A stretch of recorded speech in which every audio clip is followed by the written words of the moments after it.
Hello and welcome to a new tutorial series based around the C# programming language.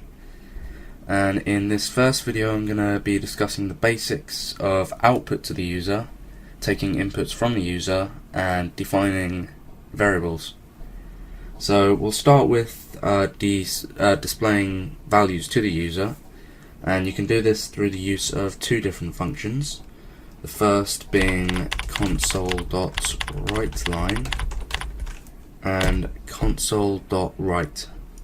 Now the difference between these two functions I'll show you here. So say I put console.writeLine hello, and then another console.writeLine world. So what happens here is when you're using the writeLine function, the cursor, after executing the code, moves down to the next line. So if we run this code, oh wait, hold on, forgot to put this. I'll explain what this means after, later on in the video. So you can see here, it prints hello, goes down line, prints world, and then goes down another line. So the cursor is now on the third line. Now when using the console.write function without the line, you can see here, this time the cursor doesn't move down a line and instead stays on the same line after executing the code. So here it just has hello world on the same line. Now next I want to talk about variables. So to define a variable in C#, you have to do this. You have to start by declaring the data type. So for example, I'm going to make an integer, so I'm going to type int and then type the name of the variable that I'm creating. So I'm just going to call it my integer, and then a semicolon to end the line of code. Now you can set the value later on by typing my integer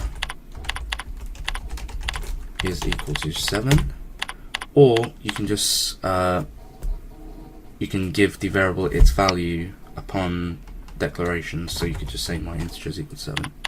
Get rid of this line here. Usually when you're creating programs you'd want to do the first because obviously it's more efficient. Now you can see here, if I console.writeLine my integer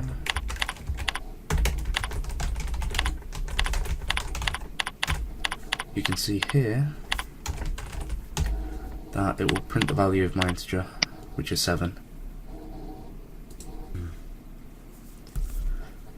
I'll also show you an example of creating a string. So I'd obviously change this data type, change the name, and then I'd say hello world, and it will, alright,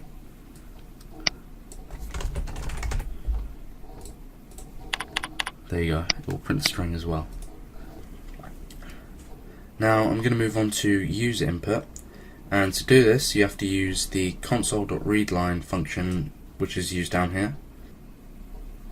Now to do this, once you've defined the variable, like this one up here, we'll just use my string, you receive input by setting its value equal to console.readLine. So I'll just do that here. My string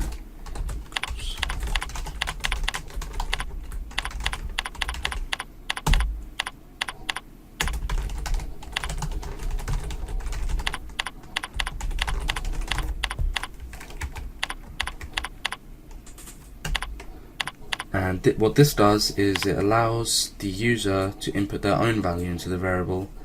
And so you can see here, say for example I just spam my keyboard, it will print that value. And that's about all there is to it, to receiving input from the user. I want to quickly explain why we also use the function down here. Now the reason it's used at the end of the program is to make sure pretty much that the program doesn't instantly shut down after you press run, because what this function does is it waits for the user to input something before it allows the program to continue. So it pretty much just gives us time to read what's on screen. So it can also be used for that as well as receiving user input. That pretty much sums up the basics of variables, input and output in C#. And if you found it useful, subscribe. If you have any questions, leave them in the comments. Thanks.